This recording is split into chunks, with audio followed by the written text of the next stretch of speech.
심지어는 김문수가 이재명을 이기는 조사가 나옵니다.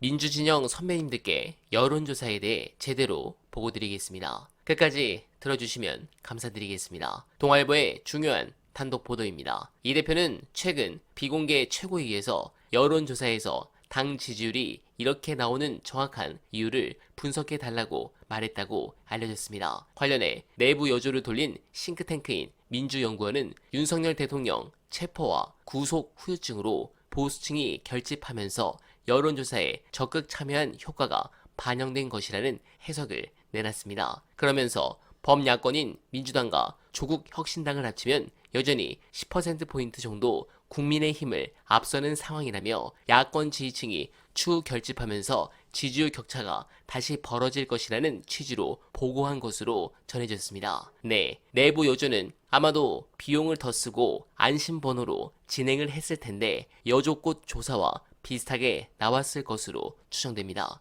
제가 안심번호를 자꾸 말씀드린 이유는 오늘자 안심번호로 진행된 호남의 지지율입니다. 윤석열 탄핵 의결은 80%로 압도적이고 헌재에서도 윤두창을 파면해야 한다는 여론이 당연 압도적이며 차기 대통령 지지율도 2위 후보와 10배 차이가 납니다. 심지어 정당 지지율은 오히려 작년보다 지지율이 올랐고 연령별로 봐도 합리적으로 나왔다고 보여집니다. 이유는 통신사에서 안심번호를 받았기에 이직들이 연령과 지역을 속일 수 없으니 이런 여조가 나오는 것입니다. 그런데 저들이 보수 과표집으로 인한 여조 조작으로 노리는 게 있었습니다. 중요한 영상 보시고 이어가 보겠습니다. 이미 이제 24명 정도 증인 신청을 이쪽 변호인 측에서 했기 때문에, 윤석열 측에서 했기 때문에 그런 어떤 시간 끌기가 가능하다는 점, 그런 것도 있고 언론을 충분히 활용할 수 있다는 점이 있습니다. 근데 요거를 전반적으로 이렇게 쫙 정리를 하면 어떻게 되냐면 헌재 꼬박꼬박 나와요. 언론의 속보 기능을 활용합니다.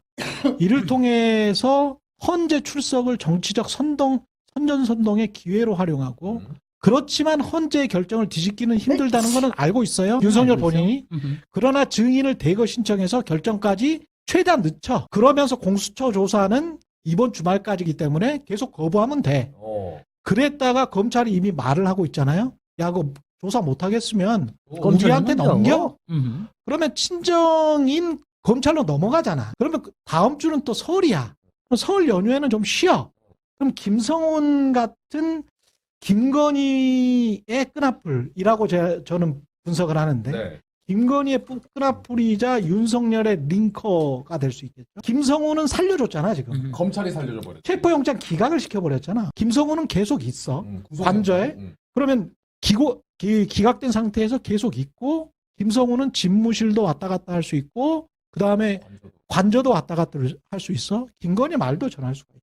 이렇게 되는 거잖아요. 변호를 통해서. 그럼 김성훈은 그대로 있고, 그럼 검찰은 마지막으로 믿어볼 수 있는 거지. 거기다가 최상목이가 특검은 막아줘. 국회에서는 국민의힘과 최상목이 내란 특검을 막아줘. 그러면 20일 끝나잖아. 그럼 2월 7일 정도 되잖아요. 그럼 검찰이 기소를 해야 되잖아요. 검찰이 기소를 해. 근데 엉기성기 대충 기소를 하게 될 거 아니에요. 그러면 아무래도 재판할 때 유리할 거잖아. 그럼 형사법 재판할 때는 유리해. 탄핵을 당한다고 하더라도 형사법정에서 뒤집을 가능성도 있다고 믿는 거죠. 혹은 형량을 최대한 낮출 수도 있다. 그리고 3, 4개월 동안 철저히 여론 선전선동을 할 수 있다. 그렇죠? 그럼 3, 4개월 후에 5월 초에는 대선을 무조건 할 거 아닙니까? 그러면 그렇게 여론 선전선동을 해가지고 지금 내일 나올 땡땡땡 조사에 따르면, 제가 미리 말씀드리는데 놀라지 마시라고, 김문수가 이재명을 이긴 걸로 나옵니다. 내일 나옵니다. 내일 여론조사에. 예. 그러니까 완전히 과응집된 거야. 과응집돼서 요 시기에 무조건 여론조사를 지금 받고 있는 거예요. 그래서 심지어는 김문수가 이재명을 이기는 조사가 나옵니다. 그래서 완전히 착각하게 만들어 버리는 거죠.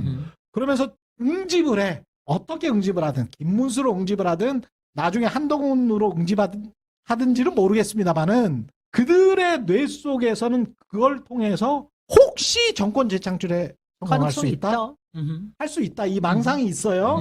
망상이 있으면 그 다음 단계는 뭐냐? 나는 하면 된다. 음흠. 나 윤석열은 사면 되고 음흠. 마지막으로 남은 게 뭐예요? 김건희 김건희 특검. 음흠. 김건희 특검은 완전히 없어져 완전히 버린다. 못 극우 정권이 잡으면 그렇지. 나 사면과 그렇지. 함께 완전히. 김건희 특검도 아니요, 손 안 댈 것이다. 극우 정권이든 한동훈 정권이든 누구든 간에 왜냐하면 이들이 노리는 것 중에 이런 것도 있어요. 지금 내일 발표될 이 여론조사의 결과뿐만이 아니고 자, 한 3개월에서 4개월 정도 남았잖아요.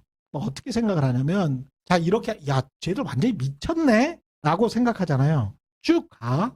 끝까지 가. 그러다가 국민의힘이 마지막에 한두 달 남기고 경선 전당대를 통해서 드라마틱하게 후보를 뽑은 다음에 이미지가 음흠. 그래도 중도 보수인 것 같은 사람으로 바꿔버려. 음. 그러면 국민의힘은 국민의 기대를 저버리지 않았습니다. 음흠. 여러분 이재명은 선택하지 마십시오. 국민의힘이 돌아왔습니다. 이 전략도 가지고 있어. 아, 돌아왔습니다. 네, 공감합니다. 제가 여론조사 관련만 수천 개 영상을 만들었습니다. 이런 흐름 하나 제대로 못 잡으면 채널 접어야죠.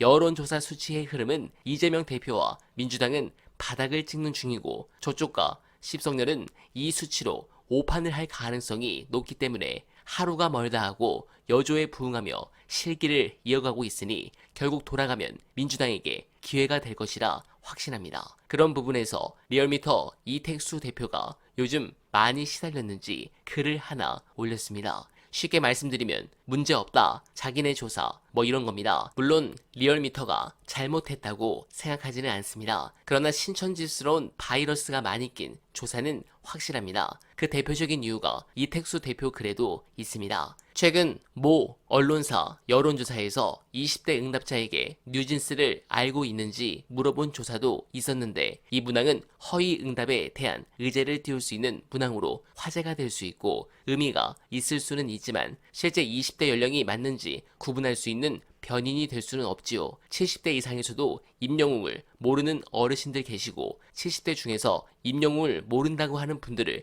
허위 응답으로 배제할 수 없는 이치와 같은 것입니다. 네, 얼핏 들으면 맞는 말처럼 보이죠. 그러나 중요한 건 뉴진스 모를 수 있어요. 그런데 뉴진스는 모르면서 김문수는 어떻게 아느냐 이겁니다. 그리고 하필 김문수를 아는데 왜 그들이 김문수를 대통령감으로 생각하느냐 이겁니다. 20대 중에 뉴진스를 모르는 비율이 보수 진보에서 30% 넘게 차이가 나는데 이게 정상입니까? 당연히 RDD 조사이니까 노인들이 20대라고 속인 거 아닙니까? 그런 부분에서 민주당이 이 여론조사에 대해 적극적으로 대응하니 너무 큰 걱정을 하시지 말라는 말씀을 드리며 어나바는 오늘도 최선을 다하겠습니다. 여러분 고맙습니다.